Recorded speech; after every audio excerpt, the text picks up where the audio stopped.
Bonjour à toutes et tous et bienvenue dans cette vidéo d'optique géométrique où on va traiter quelques questions du QCM ICNA 2016 autour du système microscope. Donc système constitué de deux lentilles convergentes.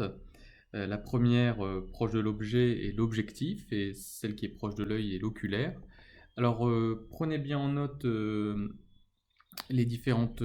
schéma qui vous est proposé, les différentes valeurs numériques et grandeurs qui sont posées, puis on va enchaîner les différentes questions qui vont nous permettre de représenter ce système optique particulier qui est très classique dans les sujets décrits et de répondre aux quelques questions de ce QCM. Alors avant de commencer l'étude, on nous demande de rappeler quelques grandeurs classiques de l'optique, donc notamment quel est l'ordre de grandeur de la limite de résolution angulaire θL de l'œil et de la distance minimale dm d'accommodation d'un œil normal. Donc on vous fait 4 propositions.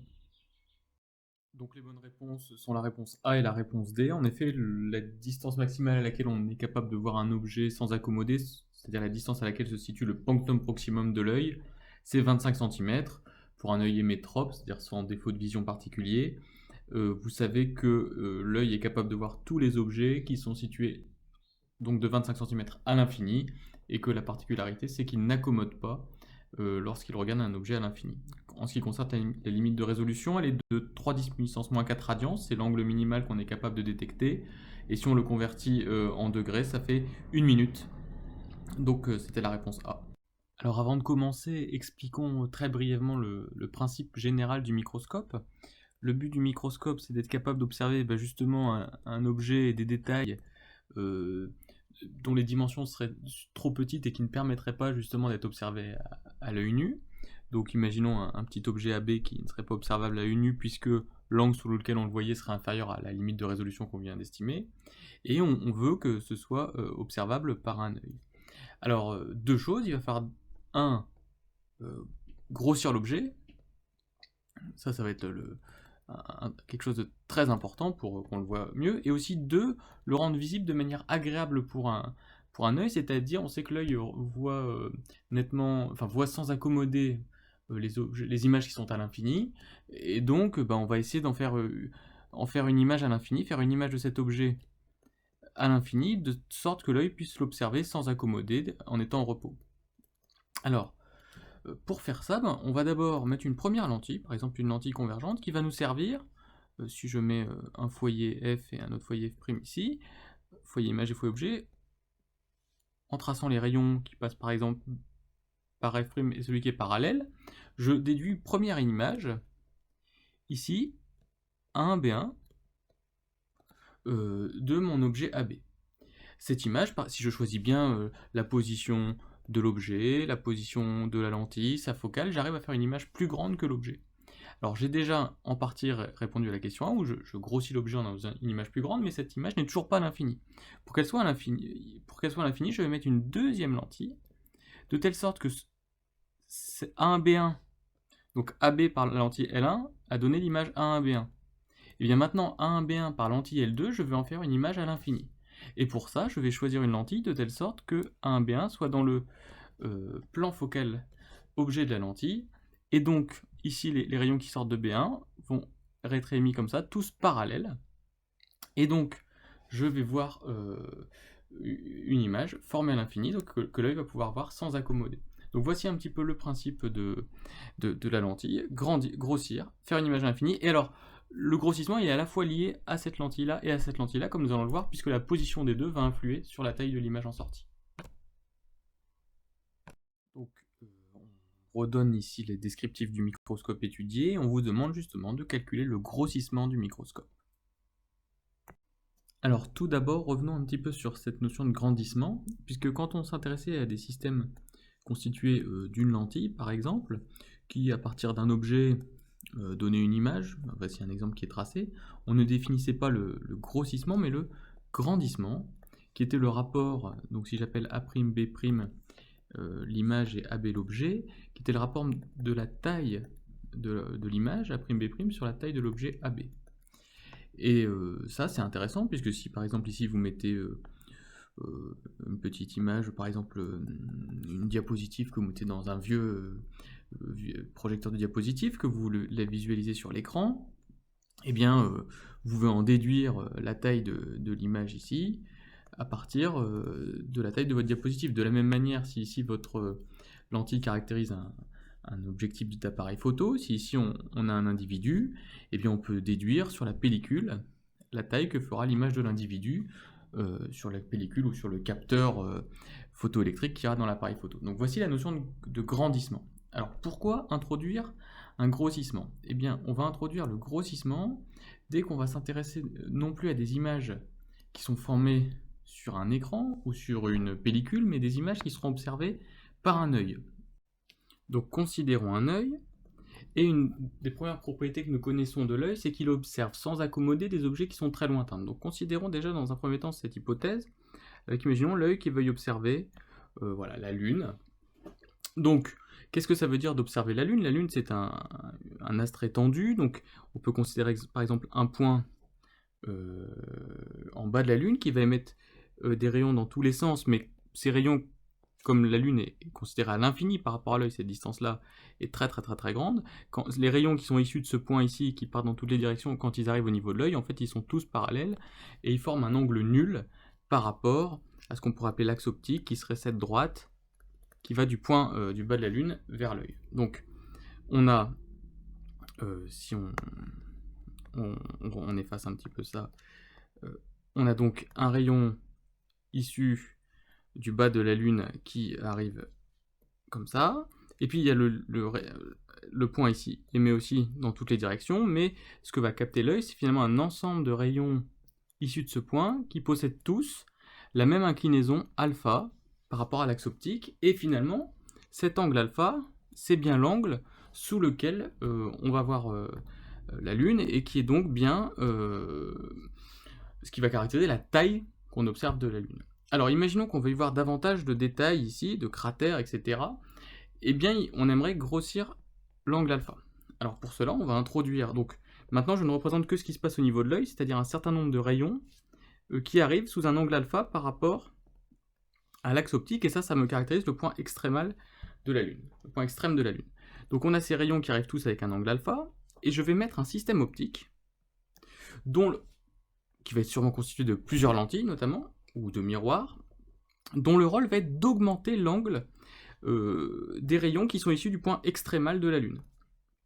Alors pour ça, on fera comme on peut le réaliser, je peux faire quelque chose, alors ce qui peut les augmenter vers le bas ou vers le haut, peu importe finalement si l'image est retournée ou pas, mais ce qui est important c'est d'augmenter l'angle ici, et donc là j'ai un angle bêta supérieur à alpha, et ce qui fait que la conséquence pour un œil qui se place ici, c'est que il va voir la Lune beaucoup plus grand, puisqu'il la voit sous un plus grand angle.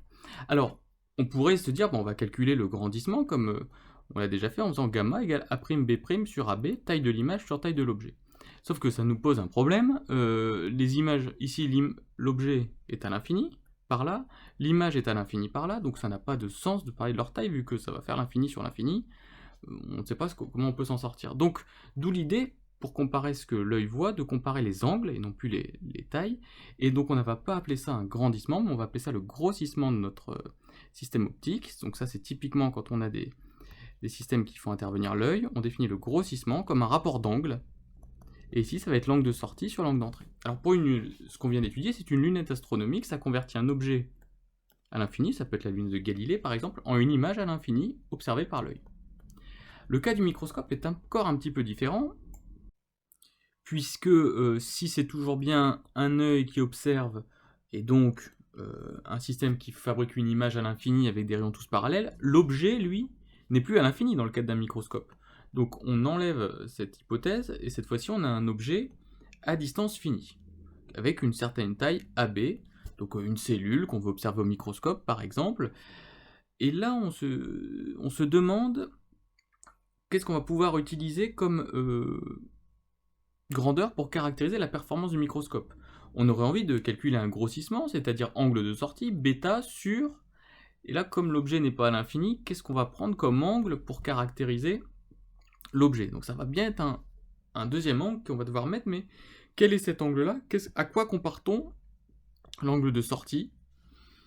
Eh bien finalement, on va se dire, avant qu'on ait le microscope, l'objet AB, on pouvait essayer de l'observer le plus grand possible sans microscope. Donc là, j'ai l'objet AB. Comment je pourrais l'observer si je n'ai pas de microscope? Je vais mettre mon œil au plus près. Sauf que je ne peux pas mettre mon œil infiniment près, car je sais que mon œil n'est capable de voir que des objets qui sont au moins à une distance qu'on appelle le punctum proximum, qui est noté dm dans cet exercice.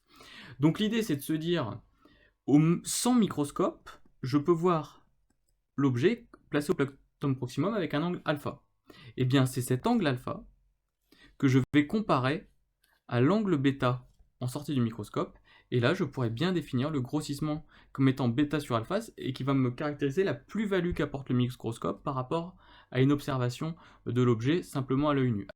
Donc avec ces rappels, on va donc pouvoir maintenant rapidement calculer le grossissement. Donc on va se mettre d'abord, première étape, sans le microscope. On observe à l'œil nu l'objet à la distance dm, donc au punctum proximum. Il forme un angle ici appelé alpha punctum proximum, c'est l'équivalent de alpha qu'on vient de voir. Et en écrivant la tangente de alpha, qui est à peu près environ égale à alpha puisque l'angle est très petit, on déduit que alpha punctum proximum c'est A0 B0 sur dm. Maintenant, on s'intéresse au microscope. On sait que l'objectif du microscope, c'est donc d'observer l'image à l'œil, donc que les rayons sortent parallèles. S'ils sortent parallèles, ça veut dire que l'image intermédiaire de A0, B0 par la lentille L1 se situe sur le foyer, le plan focal objet de la lentille L2, de telle sorte qu'en étant cette image intermédiaire sur le plan focal objet de L2, elle va former une image à travers L2 qui est à l'infini. Donc il faut absolument que l'image ici soit sur le plan focal objet de F2, c'est-à-dire à une distance F'2. Ici on doit avoir une distance F'2 entre l'image intermédiaire ici et la lentille L2. L'avantage, c'est que l'angle alpha prime de sortie, ce que j'avais appelé bêta tout à l'heure, on le retrouve ici, mais on le retrouve aussi ici par les angles alternes internes, et donc je peux écrire la tangente de alpha prime B prime, dans le triangle A1, O2, B1, et on s'aperçoit que la tangente de alpha prime c'est A1, B1 sur F2, O2, qui est la distance F'2. Et donc, en reprenant le résultat que nous avons trouvé pour alpha prime au punctum proximum et pour alpha prime et divisé par alpha au punctum proximum, on trouve l'expression de G qui est ici demandée. On nous demande ensuite d'établir la valeur numérique de G. Vous aurez peut-être besoin de valeurs numériques qu'on a précisées précédemment, donc n'hésitez pas à revenir un petit peu en arrière dans la vidéo. Alors contrairement à ce qu'on pourrait penser, c'est pas juste une application numérique de la question précédente, puisque nous n'avons pas toutes les grandeurs, les valeurs numériques des grandeurs de la question précédente, et en particulier le rapport A1B1 sur A0B0, nous ne le connaissons pas, donc il y a encore un petit peu d'études à faire. Donc j'ai redessiné ici le schéma, où on voit l'image intermédiaire A1B1, donc on avait dessiné, nous, tout à l'heure, en, par exemple, prenant un rayon qui vient de B0, qui passe par O1 et qui arrivait en B1. Comme en plus je savais que l'image était dans le plan focal objet de L2, j'en déduisais la position de B1 et je pouvais tracer l'image A1B1 intermédiaire. Mais ça ne m'avantage pas beaucoup. Moi j'aimerais un résultat avec la distance delta. Et là en fait, on voit qu'on peut prendre un autre rayon qui passe par B0, c'est celui qui arrive parallèle à la lentille, et lui on sait qu'il va sortir en passant par F'1, il va aussi converger vers B1. Le système est stigmatique, donc il transforme un point en un point. Et là, si vous regardez bien le triangle que vous venez de tracer, regardez cette figure géométrique qui apparaît, on retrouve deux triangles de Thalès, comme ça, et c'est très intéressant puisque cette longueur-là, c'est A0, B0, cette longueur-là, c'est A1, B1, et on peut la relier au rapport de cette longueur-là sur cette longueur-là. C'est-à-dire que A0, B0 sur A1, B1, ça va faire cette longueur-là qui est la distance entre O1 et F'1 qui est la distance F', sur cette longueur-ci qui est delta. Et donc avec ce théorème de Thalès que j'ai réécrit ici, A1B1 sur A0B0, c'est O1 sur O1A0, mais ça ne nous intéresse pas forcément. Ce qui nous intéresse surtout, c'est, donc ça je l'enlève parce qu'en fait c'est vrai mais c'est pas utile ici, c'est surtout delta sur F'. Et grâce à cette relation, on va pouvoir faire l'application numérique. Ça va donner G égale delta dm sur F' de F', qui va donner 160. Alors, nouvelle question, on nous demande à quelle distance D2 de O2 trouve-t-on l'image de la monture de l'objectif par l'oculaire. Donc j'ai redessiné ici rapidement le schéma en faisant réapparaître toutes les distances focales, 5 cm, 5 mm et delta égale 16 cm, l'objectif qui est donc la lentille proche de l'objet et l'oculaire, la lentille proche de l'œil. Donc on veut prendre ici comme, on veut chercher l'image de l'objectif. Donc là, on a la monture de l'objectif, hein, l'objectif, donc c'est-à-dire positionné en O1, où est l'image de O1 par rapport à la lentille L2. C'est ce que nous demande l'exercice. Donc O1 par L2 va donner un point A1, j'appelle A1 pour l'instant, et c'est donc cette position de A1 que je cherche. Alors comme j'ai une conjugaison entre O1 et 1 par L2, je vais écrire la relation de conjugaison appliquée à cette conjugaison. Donc 1 sur O2-1 moins 1 sur O2-O1 égale 1 sur F'2. Et on isole D2, qui est la distance O2-1, celle que nous demande l'énoncé, et on trouve une distance de 5 mm après avoir fait l'application numérique. Donc l'énoncé continue avec une question où on suppose désormais que l'œil se situe dans le plan focal image de l'oculaire, et on se demande à quelle distance D1 en avant de l'objectif on doit positionner A0, B0, c'est-à-dire l'objet, afin que l'image de A0, B0 à travers tout le microscope soit au punctum proximum de l'œil. C'est-à-dire qu'en fait ici, l'œil n'est plus en train d'observer un objet à l'infini, après le microscope, mais d'observer un objet qui est à son punctum proximum après le microscope. C'est possible, on a le droit d'accommoder en utilisant un microscope, en regardant un objet au punctum proximum, donc c'est ce qu'on est en train de faire ici. Donc l'intérêt de cette question, c'est qu'elle demande de bien poser l'énoncé, de bien poser les choses. Donc j'ai fait un schéma, c'est-à-dire que j'ai représenté les deux lentilles objectif oculaire, j'ai dessiné le foyer image principal de l'oculaire, donc on met l'œil en F'2. On sait qu'on veut observer l'image à travers le microscope A2B2 qui doit être au punctum proximum de l'œil, c'est-à-dire 25 cm dm en amont de l'œil. Donc l'image A2B2, que j'appelle A2B2, de l'objet AB, donc vous avez votre objet AB ici, A0B0, pardon. Vous avez votre objet A0B0, il donne par la lentille L1 un objet intermédiaire A1B1, qui donne par la lentille L2 ce que j'appelle donc ici A2B2. Tout ça, c'est le microscope. Et on sait que A2B2 doit être 25 cm avant l'œil, qui lui-même est F'2 après O2.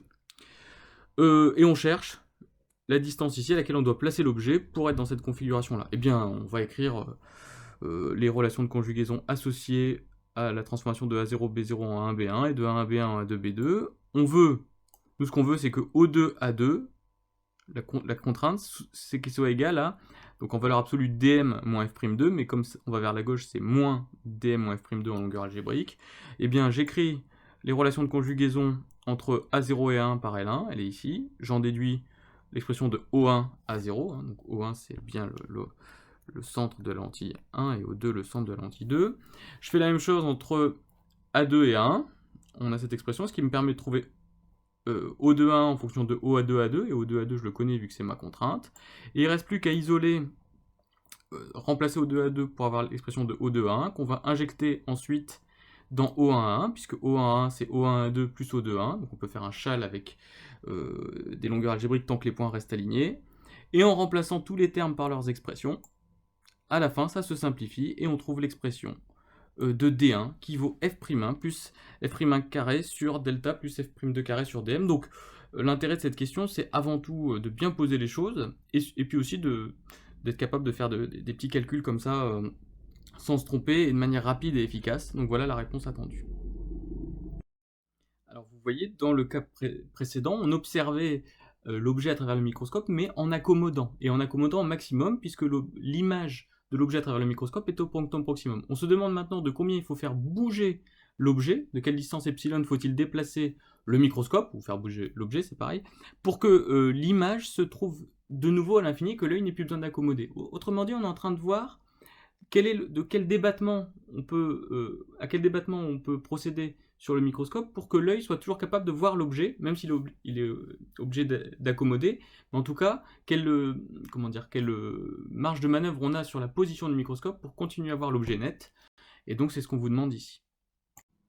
Donc désormais, on veut à nouveau que l'image A2 de A0 à travers le microscope soit à l'infini. Ça implique ça que l'image intermédiaire A1 doit être au niveau du foyer objet de la lentille L2. Autrement dit, A1 est à la distance delta plus F'1 derrière O1. Autrement dit, O1 c'est F'1 plus delta, et en réécrivant la conjugaison entre A1 et A0, je peux trouver la nouvelle distance O1 A0 qui me permet d'avoir une image à l'infini. Donc, résumons. On était tout dans la question précédente, à une distance D1 ici entre O1 et A0, et dans ce cas, on avait une image A2 après le microscope qui était au punctum proximum de l'œil. Désormais, on veut que l'image A2 soit non plus au punctum proximum de l'œil, mais rejetée à l'infini, de telle sorte que l'œil n'accommode plus. Pour cela, nous avons calculé la nouvelle distance O1 A0, qui va être obtenue en fait en déplaçant. Donc on va ici sélectionner le microscope. Sélectionnons le microscope. Et pour obtenir la bonne valeur désormais de O1 à 0, on va déplacer un petit peu vers la droite notre système, de telle sorte que O1 à 0 soit maintenant égal à cette grandeur-là. On l'appelle maintenant cette nouvelle grandeur D'1, et D'1 c'est en fait moins O1 à 0 avec cette valeur de O1 à 0 là, et l'écart entre les deux, c'est le epsilon qu'on cherche. Et bien maintenant il n'y a plus qu'à faire le calcul. Donc on va calculer epsilon qui est D'1 moins D1. Alors j'ai mis des valeurs absolues pour me permettre de le faire quel que soit le signe de cette valeur. D'1, c'est ce que nous venons de calculer, donc c'est f'1 facteur de f'1 plus delta sur delta, ce qui fait aussi f'1 carré sur delta plus f'1, auquel je soustrais D1, qui est l'expression que nous avons obtenue dans la question précédente.